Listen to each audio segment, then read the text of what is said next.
¿Qué tal, Luis? ¿Cómo estás? Pues ya estamos acá en tu viaje número, ¿qué? ¿Cinco, seis a México? Sexto, más o menos. Sexto, sí. Ya llevamos para 20 años que te fuiste de estas tierras, Sí, casi 17, pero sí, casi ya 2 décadas que crucé el Atlántico. el charco, dice, ¿no? Oye, Luis, mira, este es un proyecto que tú estás inaugurando, me da mucho gusto que seas tú quien lo inaugure. Se llama Ciencias Sociales y Humanidades, ¿sí? Vocación, trayectos y aficiones. Gracias, Luis, por estar aquí presente. Gracias al Realengo que nos recibe. Gracias también a Movimiento TV. Luis, lo primero que quiero preguntarte, porque te decía yo que muchos chavos pues están estudiando sociología o antropología o filosofía o literatura o todas estas carreras que tienen que ver con el logos, con el pensamiento, ¿no? La primera pregunta es, ¿por qué sociología? ¿Por qué estudiar sociología? ¿Por qué estudiaste sociología?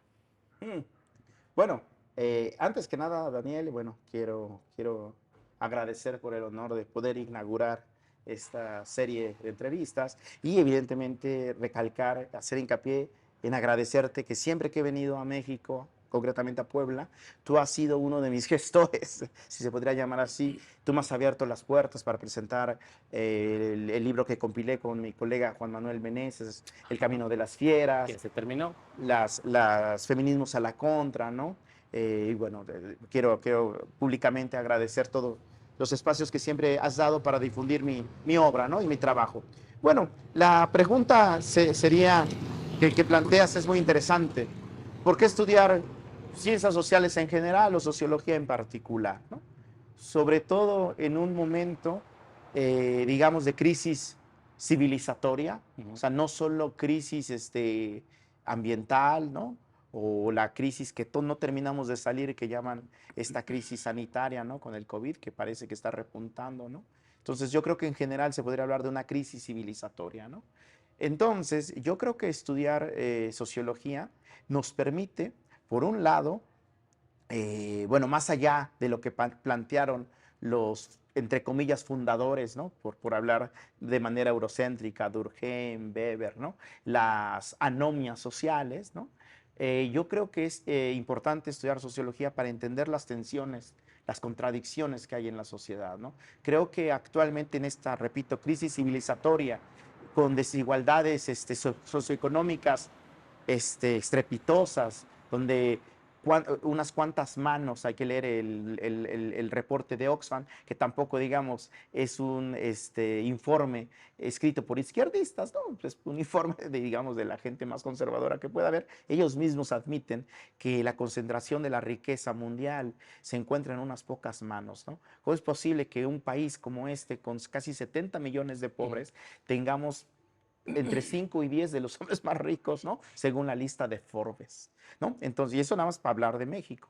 Si lo vemos a escala mundial, pues sí es terrorífico. Entonces, yo creo que estudiar la sociología nos permite entender, más o menos, nos permite hacer un diagnóstico de las patologías sociales que estamos viviendo en general, ¿no? En el mundo: pobreza, miseria, discriminación, feminicidios, y eso sin mencionar, bueno, también el extractivismo, ¿no? Que evidentemente se expresa, bueno, en estas tensiones sociales. Entonces yo diría que, bueno, nos permite la sociología entender eso, pero también la sociología, como tú sabes, no solo, la sociología tiene muchas ramas, ¿no? Bueno, en mi caso, yo siempre me incliné por estudiar la sociología de la cultura, ¿no? Sociología de la religión.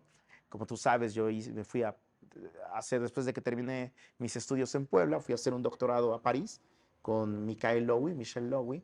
Hice una tesis sobre la crítica de la modernidad en la teología de la liberación. Sí. Entonces, digamos, las ramas que yo he más cultivado sería la sociología de la cultura, la sociología de la religión, pero también, bueno, últimamente me ha interesado también la cuestión de la sociología del deporte, inclinado en la teoría crítica. Entonces, la Ujú. sociología, digamos que es una ventana que te permite, bueno, entender todos los aspectos de la sociedad, los aspectos religiosos, los aspectos políticos, los aspectos incluso, ¿no? De la cuestión del campo, ¿no? La sociología rural.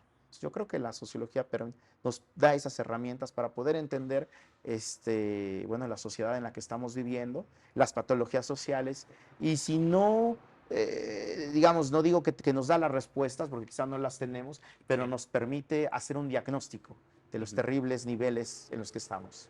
Sí. Muy bien, Luis, pues de hecho aquí están varios de tus títulos, de tu producción intelectual, Fútbol y Teoría Crítica, Las Dudas de Dios, este último, si no mal recuerdo, Textos sin Disciplina, y especialmente este Feminismos a la Contra, Entrevistas al Sur Global, que por cierto presentaste en este lugar. Y fíjate que aquí, estaba yo leyendo en la mañana, por cierto, me encontré 3 veces con tu fecha del año de tu nacimiento, en el 81. Bueno, Luis Martínez Andrade es doctor en Sociología por la Escuela de Altos Estudios en Ciencias Sociales de París. En 2009 recibió el primer premio de concurso internacional de ensayo Pensar a Contracorriente, organizado por el Instituto Cubano del Libro. Y bueno, podemos decir muchas cosas de Luis Martínez Andrade, pero para Luis Martínez Andrade, ¿quién es Luis Martínez Andrade desde toda su trayectoria, desde que vive aquí en Puebla y en esta sexta, séptima visita a México? ¿Cómo te presentarías para las personas que van a ver esta entrevista? ¿Quién es Luis Martínez Andrade? Eh, no me había planteado esa pregunta. Que quizá, bueno, la trataría de contestar un poco a la luz de lo que este sociólogo francés, que considero muy importante, Pierre Bourdieu, decía, él siempre estaba en contra de lo que él llamaba la ilusión biográfica, ¿no? Ya sabes que a veces cuando uno habla de uno, ¿no? Se genera este ego, ¿no? Que en los intelectuales es muy común, ¿no? Que se hable de uno mismo. Entonces, Pierre Bourdieu me planteaba que a veces esa ilusión biográfica ocultaba otras cuestiones más importantes, ¿no? A veces el sujeto, el individuo como tal, es la historia incorporada de muchas historias, ¿no?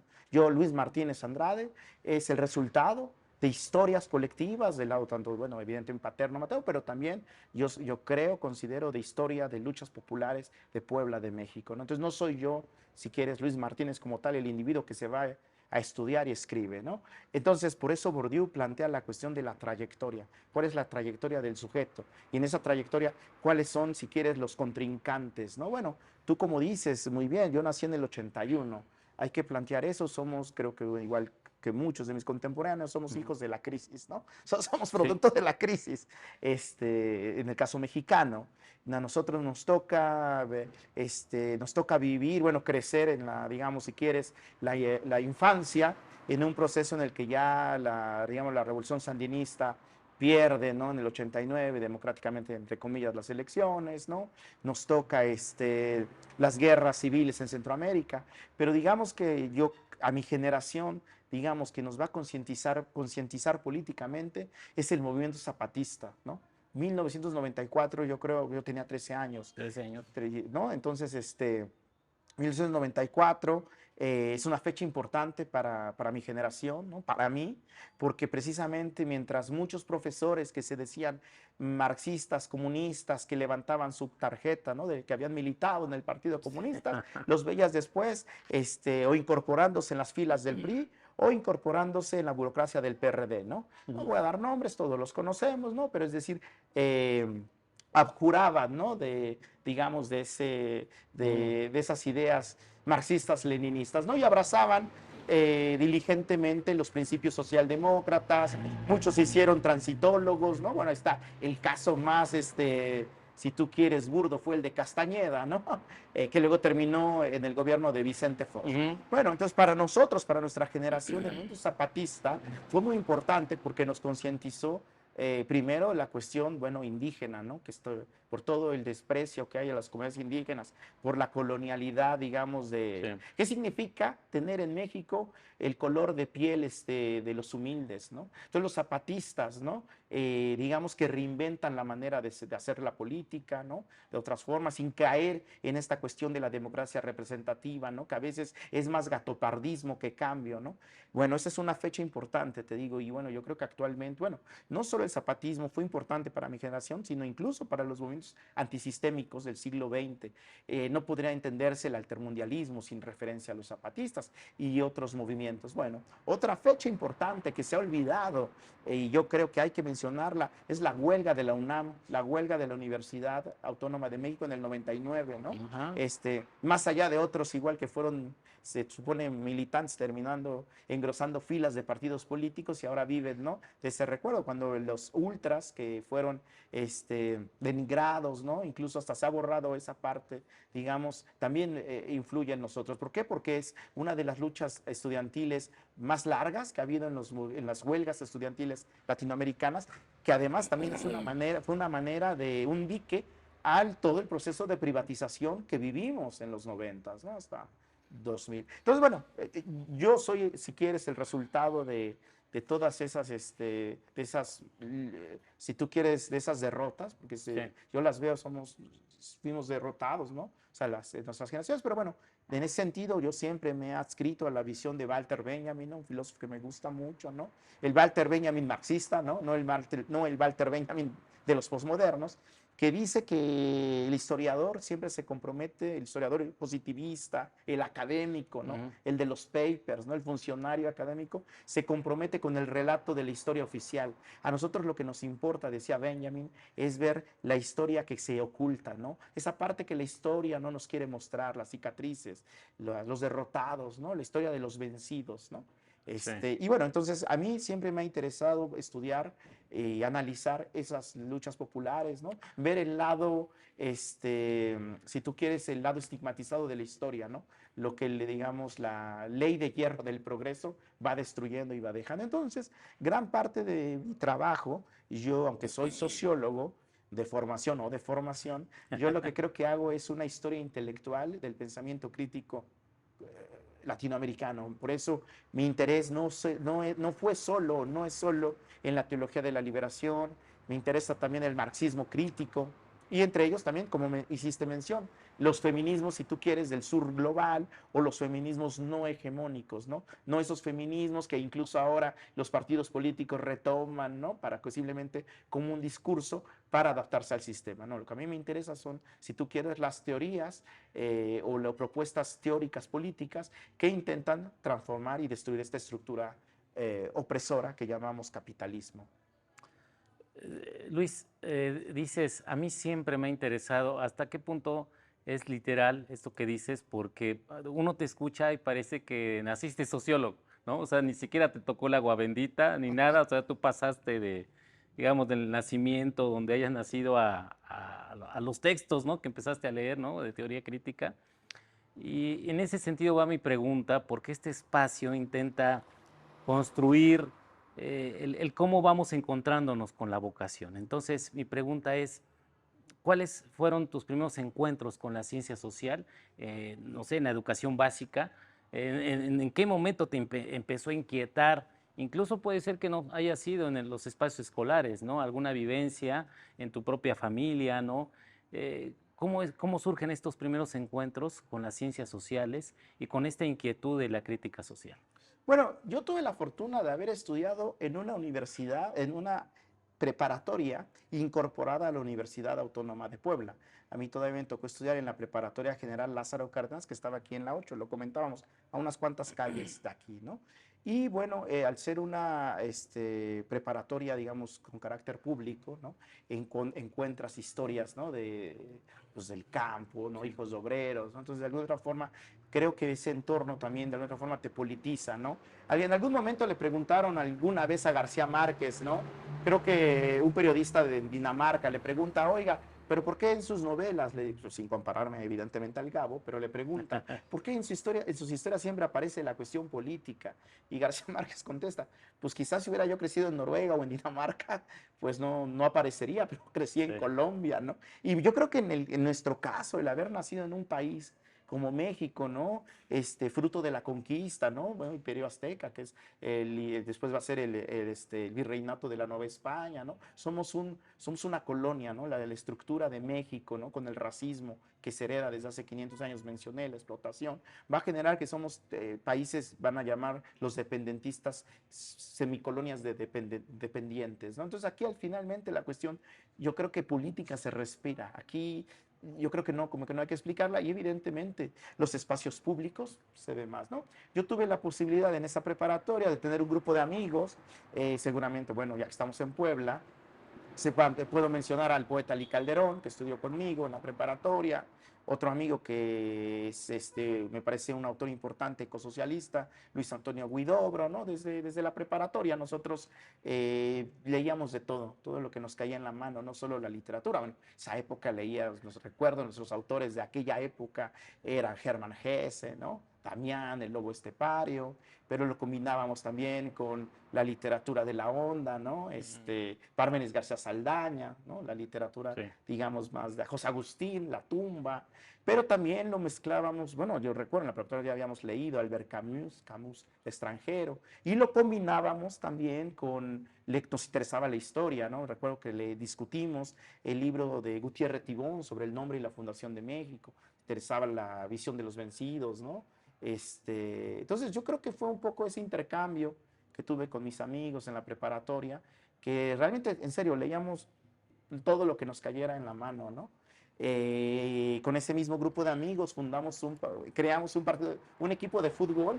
Se hizo aquí una liga en el 97, lo organizó el equipo de Puebla, una liga, digamos, de jóvenes, ¿no?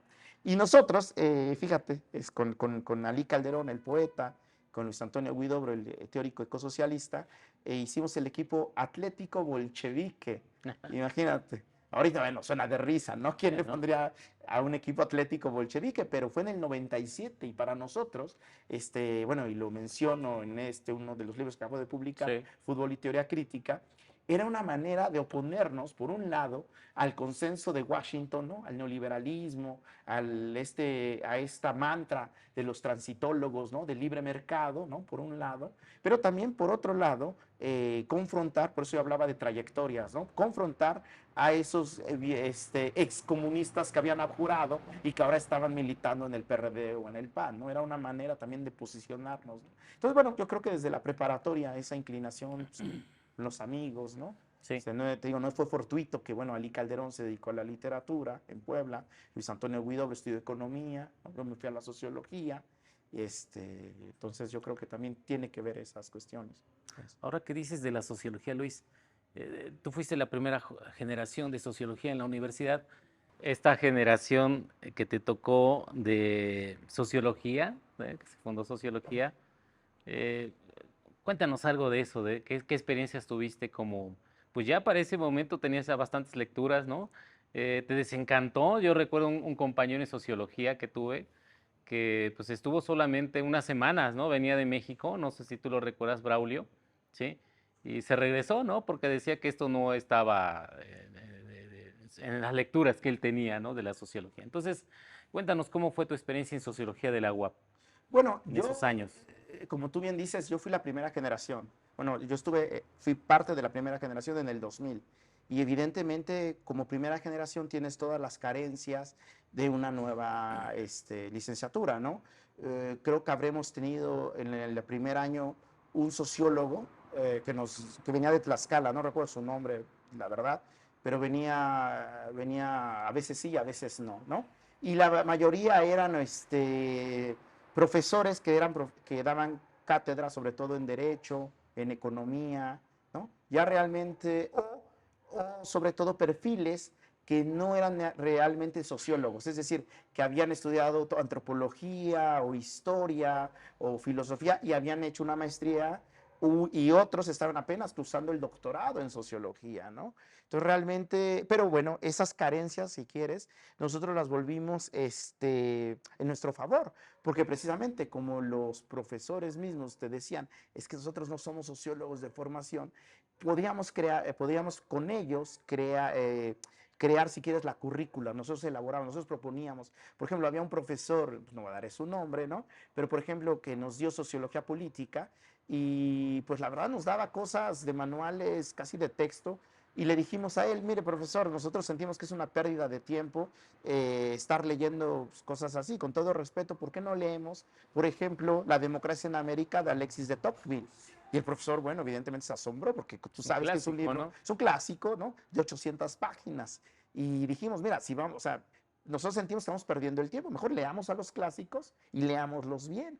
Y entonces, bueno, como los profesores pues, estaban perdidos, bueno, este profesor aceptó. Entonces, por ejemplo, yo tuve la fortuna de haber leído, bueno, los que leímos, ¿no? Pues ya sabes que hay estudiantes que no leen, ¿no? Pero los que leímos, yo tuve la fortuna de haber leído La democracia en América de Alexis de Tocqueville. Y así como nos pasó, también nos pasó, por ejemplo, leer partes importantes de economía y sociedad de Max Weber, ¿no? Entonces, digamos, estas carencias, yo creo que nosotros, por lo menos mi generación, porque Braulio, el colega que mencionas, es de la segunda o tercera generación, Sí. nosotros las cubrimos, digamos, de esa manera, ¿no? Realmente nosotros ya tuvimos, digamos, como profesores a sociólogos importantes, ¿no? Ya la mitad de la licenciatura. Tuvimos la fortuna de haber tenido al doctor, por ejemplo, Jorge Lora Lora Cam. Cam, ¿no?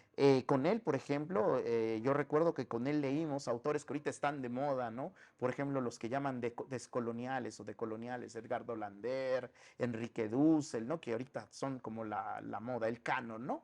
Bueno, nosotros tuvimos la fortuna de leer con Jorge Lora Cam ya en el 2002 a Hugo Semmelman, a Edgardo Lander, a Aníbal Quijano. Entonces, otro profesor que también yo creo que fue muy importante en nuestra formación fue el doctor Fernando Matamoros, que acababa de llegar de Francia, había estudiado en París también con Michael Lowy, experto en sociología del hecho religioso. Con él leímos Henri Lefebvre, y bueno, sobre todo la escuela francesa, ¿no? Entonces, pero ya es casi la mitad o finales de la licenciatura, ¿no? Yo recuerdo que yo fui el primer egresado, ¿no? Yo tenía la posibilidad de titularme con promedio, porque yo tuve un buen promedio. Yo incluso tuve 2 años consecutivos lo que se conoció como la beca de excelencia académica, es decir, del promedio más alto solamente se entregaba una, ¿no? Por carrera, yo la tuve 2 años, ¿no? Entonces yo tuve un buen promedio, yo me pude haber titulado digamos, por promedio, pero presenté una tesis. Y en mi jurado de tesis estuvo evidentemente el doctor Fernando Matamoros, mi asesor, el doctor Jorge Lora, y una maestra que no recuerdo su nombre, y bueno, me dieron el cum laude, entonces yo fui el primer mención cum laude, ¿no? Y de ahí, bueno, tuve la fortuna de luego entrar a la maestría en sociología, ¿no? Aquí al instituto. Y como había yo tenido profesores que en la época hacían su doctorado, ¿no? Entre nuestros estudios de licenciatura, Sí. muchas de las lecturas que ellos llevaban en sus doctorados, nosotros ya las habíamos hecho en la licenciatura. Entonces, cuando yo llego al posgrado, a la maestría, por ejemplo, ¿quién será? No sé, esta noción de subalternidad que era muy usada, ¿no? Y manoseada, ¿no? Ya la habíamos leído porque lo habíamos leído en la licenciatura. Entonces, incluso yo, cuando llego a la maestría, muchas lecturas que a mí me dan en la maestría las habíamos ya hecho en la licenciatura, ¿no? Por ejemplo, mencionábamos la doctora Blanca Cordero, ¿no? Ella en la época hacía el doctorado, ¿no? Entonces, por ejemplo, con la doctora leímos a Frederick Jameson, a David Harvey, ¿no? Cuando llego al posgrado, pues me dan las mismas lecturas, pues ya habíamos hecho, ¿no? Entonces, yo he tenido esa fortuna, ¿no? De que me han llegado muchas lecturas gracias a esos profesores, ¿no? ¿No? Cuando llegué te digo, a Francia, pues muchos, ahora que se puso de moda lo de colonial y ahora en Europa está de moda, pues, hace 20 años nosotros hemos leído y discutido aquí. Ahora, lo que sí debo mencionar es que también tuvimos la fortuna de tener profesores con un conocimiento del marxismo, como es el caso de Jorge Lora, ¿no? Importante, ¿no? Entonces también en la maestría leímos con John Holloway El Capital, ¿no? Entonces cuando yo llego a Francia, yo había tenido la fortuna de con John Holloway haber leído El Capital. Entonces yo me siento afortunado en ese aspecto, ¿no? Sí, sí, muy bien.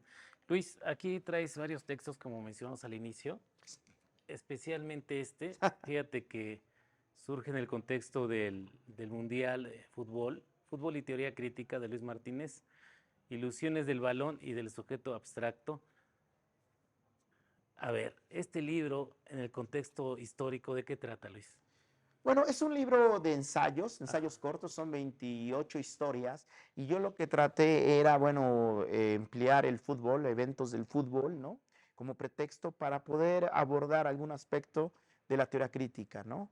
Por ejemplo, la famosa guerra del fútbol, ¿no? ¿Qué nos puedes decir de Sócrates, no solamente como jugador brasileño, sino también como un pensador? Bueno, primero, En esta obra, ¿no? claro, bueno, ahí le dedico un acápite a la democracia corintiana, ¿no? Que es un proyecto que surge que será a final de los 70s, principios de los 80s en Brasil, en la época todavía de la dictadura militar, donde, bueno, algunos jugadores, Casagrande, Sócrates, el doctor, ¿no?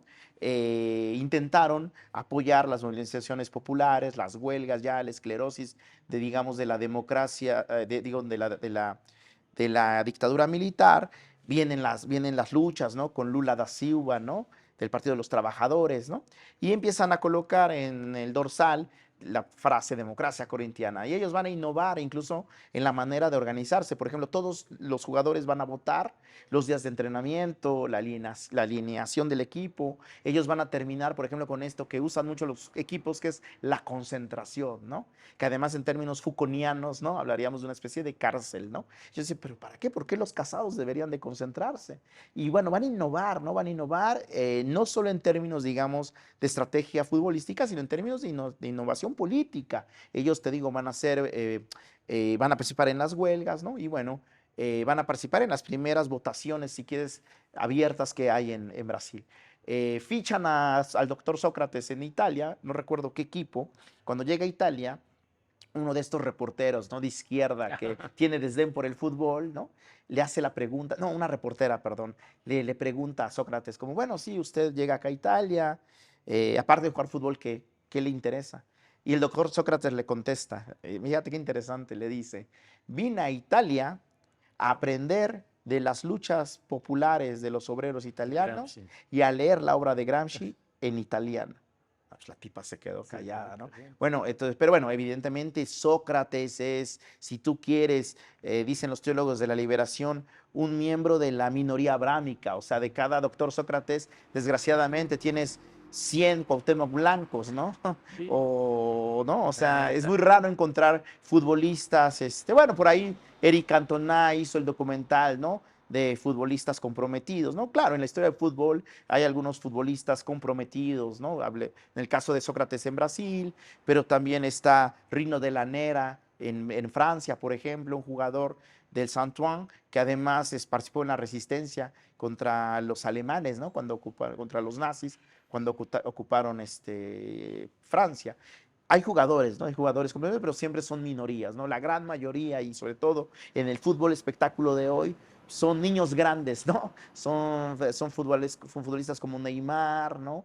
Yo te diría como hasta Messi, ¿no? Que están huecos de abajo, ¿no? Son simplemente marionetas, ¿no? Marionetas de la lógica, si tú quieres, de la sociedad del espectáculo, ¿no? Entonces, bueno, eso te diría, ¿no? Bueno, y en este libro encontrarás 28 relatos Ujú. donde hablo un poco sobre la historia política. No solo te digo, hablo del Mágico González, un futbolista muy importante del Salvador, hablo del fútbol en Rusia, del fútbol en la época de la Guerra de los Balcanes, en la extinta Yugoslavia. Y bueno, entonces encontrarán 28 relatos sobre que mezclo filosofía, historia, política y fútbol, evidentemente.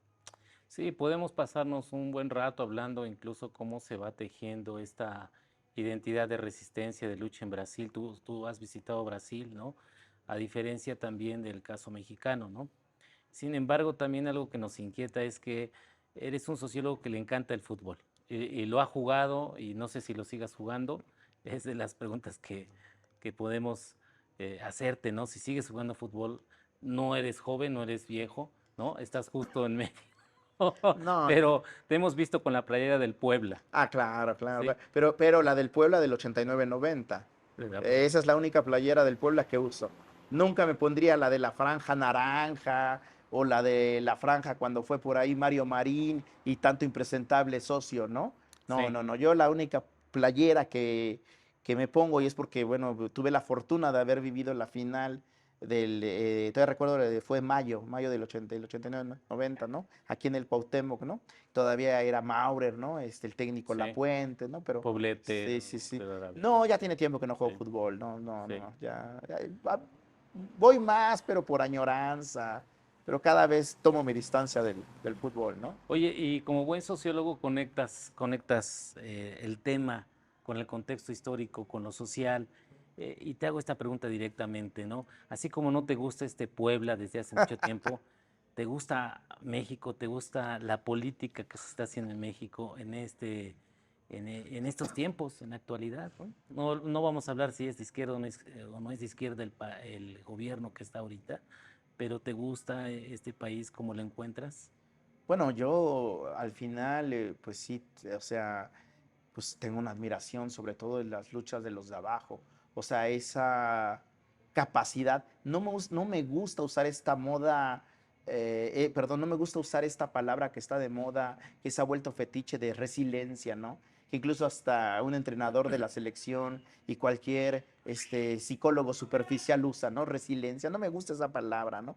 Pero bueno, la usaremos en este contexto, ¿no? Esa capacidad del pueblo, ¿no? Hablábamos, por ejemplo, aquí en Puebla, de todos los campesinos, los líderes sociales que se opusieron, por ejemplo, al gasoducto Morelos. de Moreno Valle, ¿no? De ese tipo que privatiza el agua, que hizo la famosa ley Bala, ¿no? Y todavía tiene admiradores en esta ciudad, en este estado, ¿no? Morenovallistas que ahora incluso están en Morena, ¿no? Entonces, digamos, a mí me interesa más que ver la política, si tú quieres, de los de arriba, que se cambian la camiseta azul por una amarilla, o se suman a Morena o cualquier partido así que movimiento llama, ¿no? A mí me interesa más las luchas populares, por eso te hablaba de los zapatistas como una brújula ético-política, ¿no? La lucha de la gente de Atenco, la lucha de los, ¿cómo se llamaba? De los de Wirikuta, ¿no? Tantas luchas populares, ¿no? Que ha habido y que hay todavía en México, ¿no? Entonces yo admiro esa resistencia, ¿no? De las luchas populares de abajo, ¿no? A mí no me interesa el calendario de arriba, como dicen muy bien los zapatistas, como te ha dicho el comandante David, ¿no? Esos de arriba para mí siempre no es otra cosa que gatopardismo. Yo encuentro y yo creo que, como te digo, decía Walter Benjamin, esto se recomponerá abajo y a la izquierda, ¿no? Ujú. Ok. Fíjate que pensando en esto que me dices, hace rato platicábamos del tiempo que vas a estar acá en México, que si no mal recuerdo, es la temporada en que más has estado en retorno a México, a Sí. tu país. ¿Qué pasa? ¿Qué pasa por tu imaginario? ¿Qué pasa en tu vida cuando vuelves a tu segunda casa, a tu trabajo allá del otro lado del charco? ¿Qué pasa cuando al final de cuentas pues es el mismo cielo, pero no es la misma ciudad? Cuando llegas con las maletas después de este viaje, ¿sí? ¿Cuáles son tu sentir, tus expresiones incluso con la familia de allá, con tus compañeros de trabajo después de un viaje de retorno, güey? Bueno, no, evidentemente las cosas que uno extraña es evidentemente que aquí uno vea colores, ¿no? Allá llego y es como una película en blanco y negro, ¿no? Por el clima, ¿no? La lluvia, las nubes, allá uno es como ver una película blanco y negro y una película a color, ¿no? Es lo primero, los colores, los olores, la idiosincrasia, la comida, ¿no? Si algo yo extraño, digamos, de este país de mi país es la comida, ¿no? Si algo que te digo yo amanezco a veces sudando, ¿no? En mis sueños es porque cómo se me antojan, no sé, unos chilaquiles, ¿no? Bueno, aquí que ahorita es la época de los chiles en nogada, el mole de panza, ¿no? O sea, no, la comida mexicana, y no solo de Puebla, ¿no? La semita, la gastronomía, ¿no? El cochito de Chiapas, por ejemplo, ¿no? Los burritos digamos, de Ciudad Juárez, ¿no? O sea, yo he tenido la suerte, te digo, de recorrer, antes de haberme ido a Europa, para la gente que no me conoce, y yo quiero decir que ya había recorrido por lo menos la mitad de este país. Yo Sí. ya conocí antes de irme a Europa, yo ya había estado en Villahermosa, en Chiapas, Guerrero, Oaxaca, Torreón, Ciudad Juárez. Recorrí este país. De hecho, el primer país que visité después de México fue Guatemala. Sí, sí, sí, Entonces, sí. Y cuando vienes a México, viajas al interior de la República y también el estado de Puebla. ¿Qué te llevas de México, o por lo menos en este viaje, o qué te vas a llevar? ¿Qué te llevas de Puebla que no hayas visto en tus otros viajes? historias, historias. Si algo tiene este país en general, creo, es historias. El tipo de la esquina que vende cacahuates te cuenta su vida, ¿no? Y a través de su vida vas entendiendo la historia del barrio, ¿no? Pensemos aquí en el Carmen, ¿no? En general, yo creo que si algo, o sea, la gente acá, bueno, Bolívar Echeverría hablaba, ¿no? De que tenemos el etos barroco. O sea, aquí comunicamos, la comunicación o las formas de comunicación que estudió muy bien Sí. Bolívar Echeverría, al final también es lo que ha permitido la sobrevivencia de ciertos valores de uso que quizá en Europa no se ve, la comunicación, ¿no? Que a veces podrá ser, si tú quieres, verdadera o no, pero hay mucha comunicación aquí, ¿no? Y yo creo que eso es lo que ha permitido, te digo, esa capacidad de que los pueblos se sigan, de que digamos, la forma del pueblo, el valor de uso, se pueda seguir reproduciendo, ¿no? Aún con todos los embates que hemos recibido, digamos, de las clases dominantes, aún a costa del extractivismo, aún a costa del saqueo que han hecho todos esos políticos, ¿no? Empezando por el PRI, ¿no? Ya no digas el porfiriato o la colonia, ¿no? Todo eso que se ha expoliado de este país, ¿no? A estos pueblos. Bueno, te digo, yo considero que alguien que no ha sido un pensador, un intelectual importante, que no ha sido valorado, según estas dimensiones, Eduardo Galeano, ¿no? Así que eh, contador de historias, ¿no? Y bueno, y ahí también, bueno, mencionaré tu trabajo con Espiral Urbana, ¿no? Ah, Yo creo que esa cuestión del cronista, eso creo que, y tú también es otra de las personas que te encantan las historias, ¿no? Tú eres también, yo siendo, compartimos, tenemos ese olfato de sabueso por las historias, ¿no?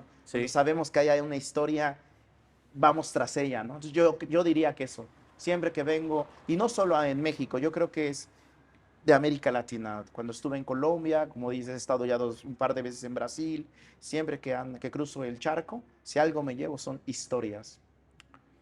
Luis, aunque ya dije que no eres ni joven ni viejo, pienso que sí eres un intelectual muy joven, apenas, bueno, no vamos a repetir el año de tu nacimiento, pero pues por ahí le pasó algo a Reagan seguramente en ese año.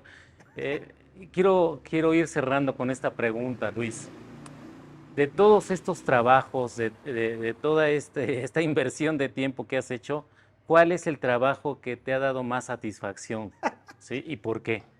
Digo, por ahí Sí, en entrevistas a Enrique Dussel, no es poca cosa, a sí. Leonardo Boff, ¿no? Bueno, no sé si es un poco Rita también Segato, ¿no? no sé si es un poco la cuestión de la paternidad, maternidad, pero precisamente este fue mi primer libro.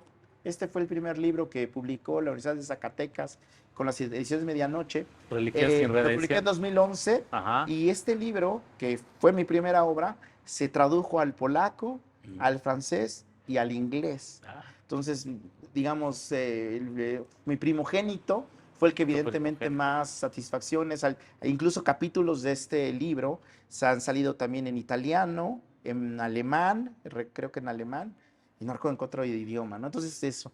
Ahora, no, todos tienen una historia, ¿no? Evidentemente, el libro que más disfruté escribiendo fue el de fútbol, Sí, se ¿no? ve, se ve, se ve, se Digamos, ve. lo escribí lo escribí a los domingos, ¿no? Y casi casi el libro me sentó, las historias me forzaron a sentarme los domingos y las iba ahí compartiendo con amigos, me iban dando sus comentarios, amigos y amigas, ¿no? Es un libro que disfruté escribiéndolo. Otro libro que, digamos, también se llevó gran parte de mi tiempo, pues fue evidentemente la tesis de doctorado, que bueno, esta es la versión en español, salió en francés, yo no tengo aquí la edición francesa, pero bueno, si quieres el resultado de mi Sí. tesis doctoral, y bueno, este es el último libro que acabo de publicar en Francia, ¿no? Entonces, te podría decir que son como los hijos, ¿no? No tengo preferidos, ¿no? Solo que pues este es el mayor, ¿no? Y como Bueno, es el mayor, pues el que más recorridos ha tenido. como buen papá, como buena mamá, bueno, no puedes decir que alguno es tu preferido. No, Por cierto que ya para terminar esta entrevista, Luis, en unas semanas te vas a presentar en la Universidad Autónoma de Puebla, ahí en la Facultad de Filosofía y Letras, creo que sigue siendo la FIL, o ya, no sé si sí. ya le cambiaron el nombre, y vas a presentar algo como teoría crítica anticolonial. ¿Nos puedes hablar de eso? Y también la fecha para quien esté interesado. Bueno, es precisamente este jueves 17 de agosto a las 5 de la tarde. Es en la Facultad de Filosofía, creo que aquí en el centro. Es un taller, ¿no? Es un taller que coordina precisamente el doctor Ali Calderón. Me invitó, forma parte de una cátedra, me escapó el nombre, pero bueno, una cátedra internacional de poesía y bueno, vamos a inaugurar el taller sobre teoría crítica anticolonial, que básicamente son algunas de las líneas que presento en este último trabajo. El taller es gratuito, entonces, bueno, invito a los interesados e interesadas que vengan, ¿no? Porque, bueno, si algo que yo siempre trato de hacer es que sean eventos gratuitos, ¿no? Que la teoría, todo esto es para compartirse, ¿no? Entonces, bueno, no sé si hay que inscribirse, pero bueno. Entrada libre, dice ahí. Luis, pues muchas gracias por estar acá presente. No, gracias a ti, gracias al Realengo, que es la tercera vez, ¿no? Que nos da el espacio. Y bueno. Pues muchas gracias, Luis. Buen viaje.